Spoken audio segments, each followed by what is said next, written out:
Today I have gathered a couple of my buddies that work with me in turnaround, and we are going to answer some questions that we are asked periodically, actually all the time.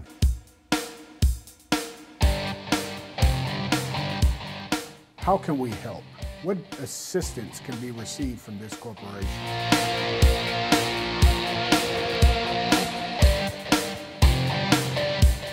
Depending on what's happening for the day, I could be in one place or 13 or 14 places. It's true. I think we must have hit 7 or 8 airports by about 8 o'clock at night before the day was over. Any kind of business. Any kind. Why? Next question. Well, tell them more. I mean, a CEO is a CEO. The commander-in-chief of a ship, it doesn't matter whether the ship is a canoe or an aircraft carrier. The responsibilities are to keep that thing floating and on course. No matter what. In a boat, if you lose course, if you change course and you get lost, there are going to be casualties. What is the typical timeline for turning around in the company that you go into? It's a huge thing to come in and interrupt people's lives. And sometimes I feel a bit flippant when I say this is not a Coke machine. You don't put in $1.25 and get a can out the bottom. This is life-changing, and it took quite a long time for people to get where they are. We are the last people on the block in insolvency. If they miss us, there's a good chance that there is catastrophic failure waiting for them. What difficulties do these companies face? When I meet people, their mind is tired, their body is tired, and their spirit is bankrupt. When I went to law school, we learned how to do everything right. We learned how to put all the nuts and bolts together. But what I learned in practice doing Chapter 11 work was every time I put the nuts and bolts together and lined everything up properly, the companies failed.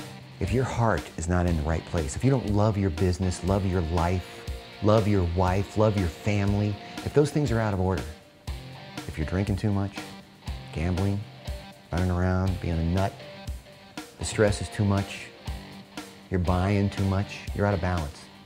And when you're out of balance, you can't see the truth. Aren't they entitled? Yeah.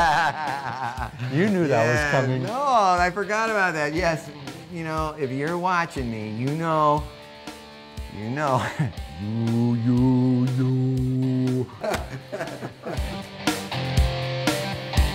Come on. Wait. Look, he didn't make up the questions. He didn't make up the questions. These are just questions that we get. He's on our side. I get it. He's on our side. All right. Okay. It's not that it's a bad question. The problem with the question is it shows that the questioner doesn't understand what a turnaround is. It's an excellent question, Franklin, if you go to pretty much anyone else who does turnaround work, because they come into your company, they look around for a week or two, they charge you $25,000, $50,000, $100,000. Give you a little book? No. Book? It's a beautiful notebook. Oh. I've seen them. These are not your corner drugstore notebooks. These are special notebooks, and they have sections, and they have zippers, and all sorts of different things, and you get a beautiful report.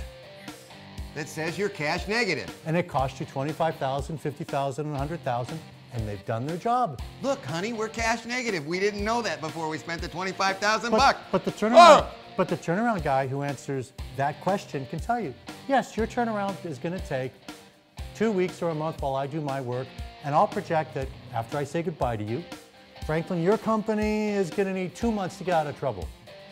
That is a bunch of BS. This is a very broad question, and I dare you to answer this one quickly, okay? What is the strategy for addressing their problems?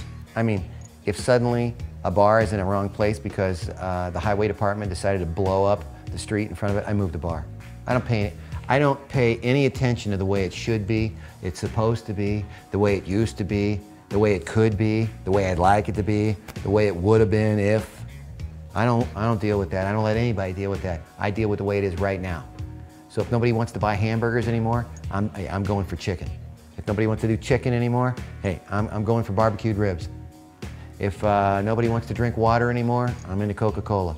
Whatever makes that family money, family first, business first, whatever makes money in that realm, I look at historical evidence to find out what it is that people like to do.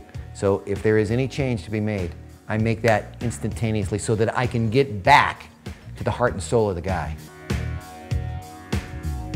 Patrick was brought in to help out a company that had a really crazy guy. Be careful. Talk about crazy. Yeah, careful.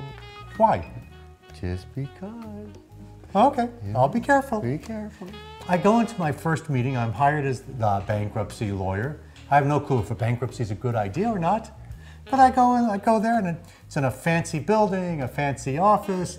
You name it, they've got every toy there, and they've got the suits there. Now, what do I mean by the suits? I mean general counsels in a suit, litigation counsels in a suit, the CPAs in a suit, the assistant to the CPAs in a suit, even the cups of coffee are in suits. Everyone's in suits. Of course, I'm in a suit too. And he's wearing his black t-shirt and his jeans. It's like, who is this crazy guy? Why doesn't he dress properly? Very good, keep it going. So, I'm listening, because I don't know much, I just want to listen. After about 30 seconds, maybe it's 60 seconds, maybe it's 2 or 3 minutes, I figure out everyone in the room doesn't know what they're talking about except for him. I work with Patrick because what Patrick brings to companies and to people is what others do not bring and they cannot bring. I love the people that I work for. I am so blessed to have a job where I help people every day.